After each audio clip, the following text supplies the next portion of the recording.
As two, even though we have the MOEs with the CTPP estimates, usually it is difficult to incorporate their sampling errors in the travel demand model because those models may not have a place to plug these numbers in.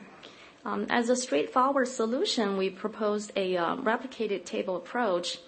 So given the CTPP table, we want to generate several plausible sets of estimates that can reflect the sampling error.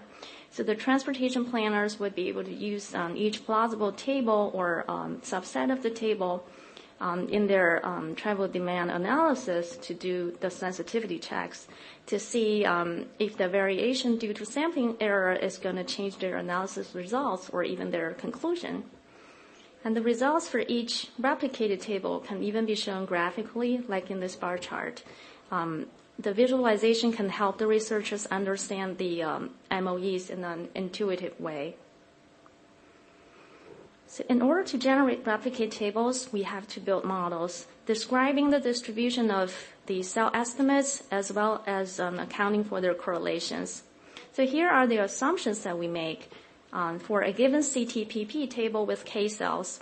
They can be either a published table or an aggregated table.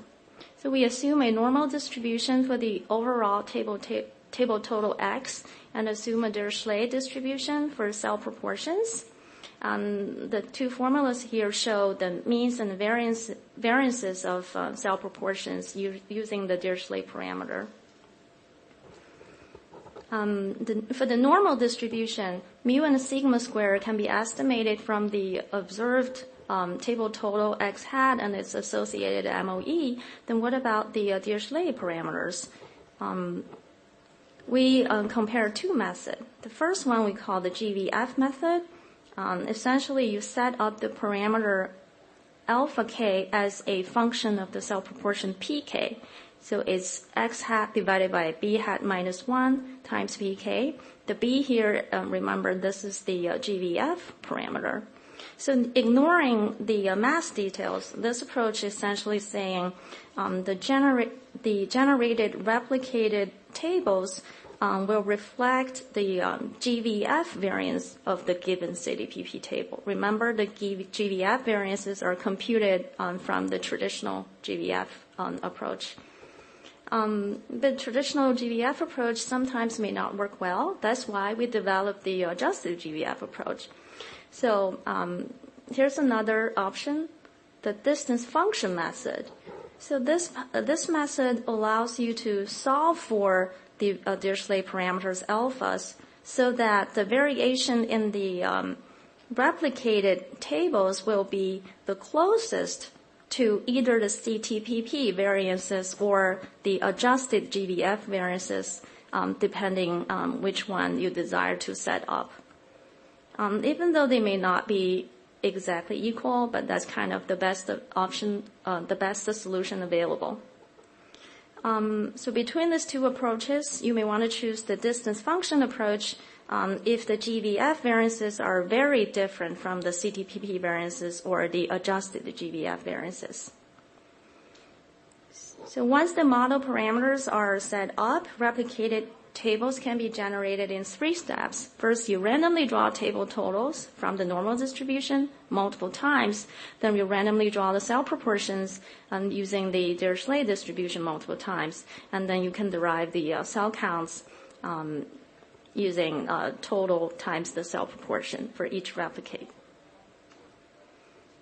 Here I want to mention Census Bureau actually published those variance replicate tables for select tables based on the 5-year ACS data. For each table, there are 80 variance replicate estimates. They can be used to calculate the MOEs of aggregate estimates. Remember, ACS uses a successive differences replication method for variance estimation. If you calculate the aggregate estimates and the aggregate variance replicate estimates, you can plug them into this formula and to get the variance of the aggregate estimate.